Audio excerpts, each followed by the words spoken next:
ଖାଇଲୁ କୋଳା ବି ଖାଇଲୁ ତୋର ହଉନି କାହିଁକି ଲୋ ତୋର ହଉନି କାହିଁକି ମୋର 7 ମାସର ଦରମା ତୋର ସେ ପେଟ ଭିତରେ ବସିଲାନି ତୋର ପିଲା ହଉନି କାହିଁକି ମୁଁ କଣ କରିବି ରେ ଜଗଣି କିଆ ମୁଁ କଣ କରିବି ତୁ କଣ କରିବୁ କି ନ करे ତୁ ଯେମିତି ହଉ ମତେ ଗୋଟେ ଛୁଆଟେ ଦେ ଓଏ ଜଗଣି ଛା ବାଡ଼ି ବସେ ରହିଛ ନା ଛୁଆ କଣ ଗଛରେ ଫଳୁଛି ମୁଁ ତତେ ଆଣି ଧରେଇ ଦେବି ଦାଦି ମାଗିନା ତୁ ମୋ ମୁହଁ ଉପରେ ଜବା ଦଉଛୁ ତତେ ମୁଁ କହିଲି ଯେମିତି ହଉ ମତେ ଗୋଟେ ଛୁଆଟେ ଦେ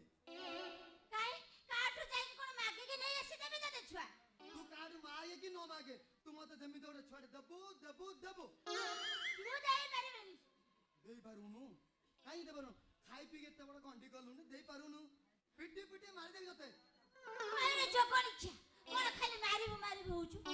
ଆଉ ଥରେ ଯଦି ମୋ ଉପରକୁ ହାତ ଉଠେଇଛୁ ନା ଅନେଇଲୁ ତ ବେକଟାକୁ ମୋଡ଼ି ଦେ ଠିଆ ଠିଆ ତତେ କି କେରକେରା କରିଦେବି ଆମ ବାବୁଙ୍କର ଗୋଟେ ଝିଅଟେ ଅଛି ବାବୁକୁ ମୁଁ ବୁଝେଇବି ବାବୁଙ୍କର ଝିଅ ଯଦି ଶାଶୁଘର ଚାଲିଯିବ ଯଦି ଆମର ଗୋଟେ ପୁଅଟେ ହେଇଯିବ ବାବୁଙ୍କୁ ଆମେ କଥା ବୁଝେଇକି ଆମେ ସେ ସମ୍ପତ୍ତିରୁ ସବୁ ମାଲିକ ହେଇଯିବା ଆଉ ସେ ସମ୍ପତ୍ତି ବାଡ଼ି ଜମି ବାଡ଼ି ସବୁ ଆମ ପୁଅ ନାଁରେ ହେଇଯିବ ତୁ ବୁଝୁଛ ନାଇଁ ଲୋ ଅନେଇ ବସିଥା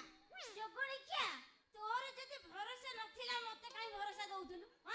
ଏ ଓଳିଆ ଗୁଣ୍ଡେ ଖାଇବାକୁ ତ ଦେଇ ପାରୁନୁ ଅନେଇଲୁ ସେ 8 ମାସ ହେଲେ ସେ ଘର ଭିତରେ ପୁରେଇ ସେ ସଂଘା ଭିତରେ ମତେ ପୁରେଇକି ରଖିଛୁ ପୁରେଇ ରଖିଛୁ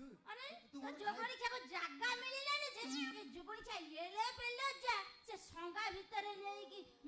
ହନିମୁନ କଲା ମଲେଇ ତୁ ମୋର ଖାଇ ଖାଇ ତୁ ମତେ ପୁରା ନଣ୍ଡା କରିଦେଲୁନୁ ତୁ ମୋର କଣ ଖାଇନୁ ତୁ ଯେତେ ଶୀଘ୍ର ପାରୁଛ ଘର ଛାଡ଼ି ଚାଲିଯା ଚାଲିଯା ଘର ଛାଡ଼ିକି ଘର ଛାଡ଼ି ଚାଲି ଯିବି ହଁ ଘର ଛାଡ଼ି ଚାଲିଯା ଘର ଛାଡ଼ି ଚାଲିଗଲେ ତମେ କଣ କରିବ କାହାକୁ ଧରି ରହିବ ମୁଁ କଣ କରିବି ତୋ ଶାଳୀକି ଆଣିକି ମୋ ପାଖରେ ରଖିବି ତୋ ଭଉଣୀକି ରଖିବି ତୋ ସାନ ଭଉଣୀ ରଖିବି ବଡ଼ ଭଉଣୀକି ଆଣିକି ମୋ ପାଖରେ ରଖିବି ଆରେ ଜଗଣି ଖିଆ ଅନେଇଲୁ ସେ ବୁଢ଼ାକୁ ଯୋଉ ଧୂପ ଦେଇ ଦିନ ରାତି ପୂଜା କରୁନୁ ଅନେଇଲୁ ସେ ତତେ ଦବ ସମ୍ପତ୍ତି ଏଇ ଅନେଇଥା ଗଛରେ ବେଲ ଫଳିବ ତୁ ଖାଇବୁ ମୁଁ ଚାଲିଲି ମୋ ବାପ ଘର ଯେତେ ଶୀଘ୍ର ତୁ ଯା ମୋ ପାଖରେ ରଖିବି ଯେତେ ଶୀଘ୍ର ତୁ ଯା